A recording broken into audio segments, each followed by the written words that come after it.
Do you want to skip past the noob stage of HAWKED and go from level 1 to the max level fast? Then watch this video to the very end to become one of the best renegades. How is it going, guys? My name is Frog, And I will be showing you 10 tips and tricks on how to become a pro at HAWKED. These tips are not in any specific order except for tip number 1. So stick to the end to see that one.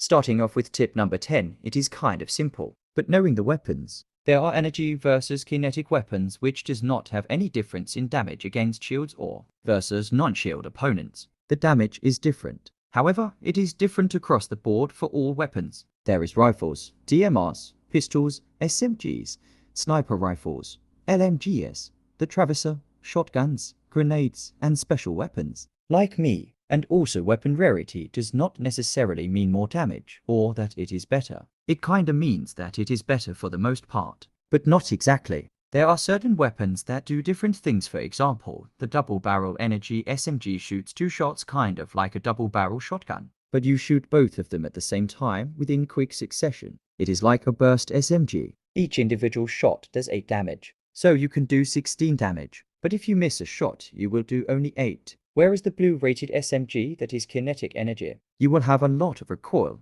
and it shoots really fast and has a lot more damage potential. Hopefully that makes sense. Now this is where the tip comes into play, explaining my personal preferences, which are the Z92 and the Pelmela SR17. The weapons that you should use are the ones you are better with. I personally believe that I am better with these weapons than other ones because they fit in with my playstyle and they are fun to use. Now the guns that are actually better is the Z92 and the blue SMG that looks like the Vector from Call of Duty.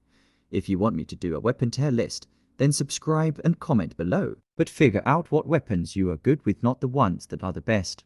You can definitely learn how to use them. Make sure that you are good with them before you start to look for them and pick them up. Now, boosters will get lost if you don't extract back to the Rift Wake.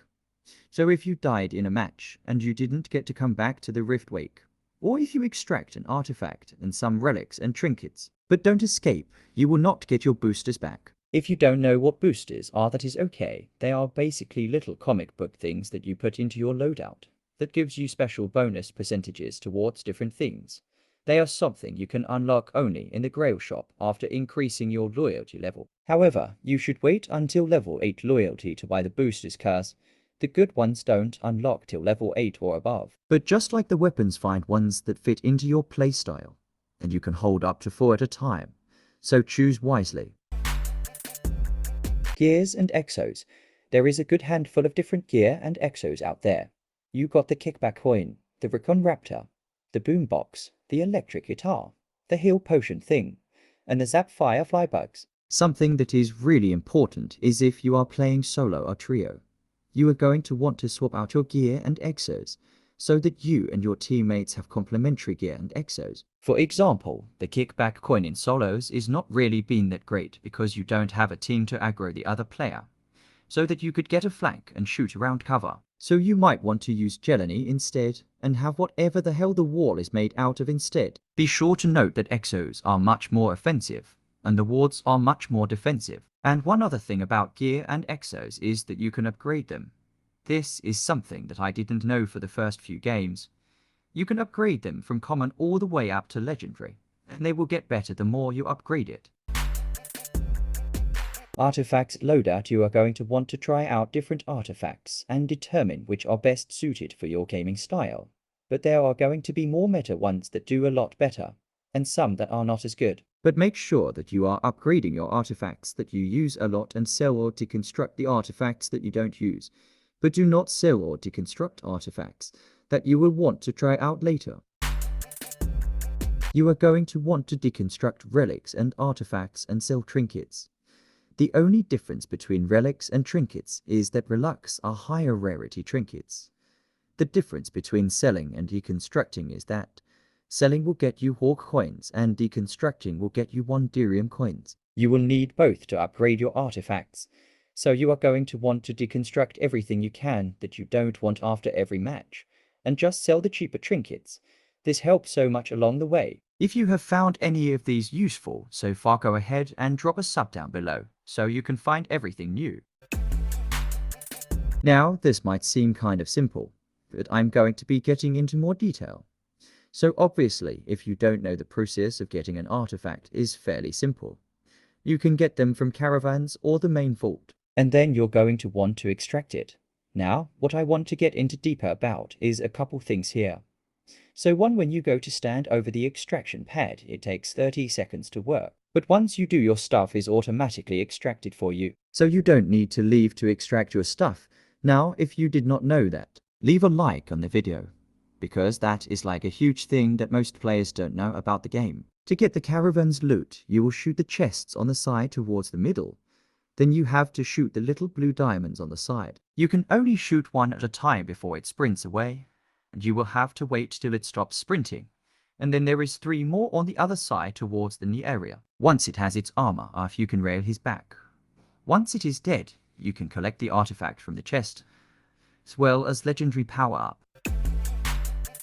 Movement is king in HAWKED. When I load into a game, I see at least one player flopping around like a fish out of the water, and then they see you and you are dead. So find a good balance between moving a ton and staying accurate with your shots is going to be very important in winning. Knowing when not to move is also just as important. Play around with that in the firing range or in live matches.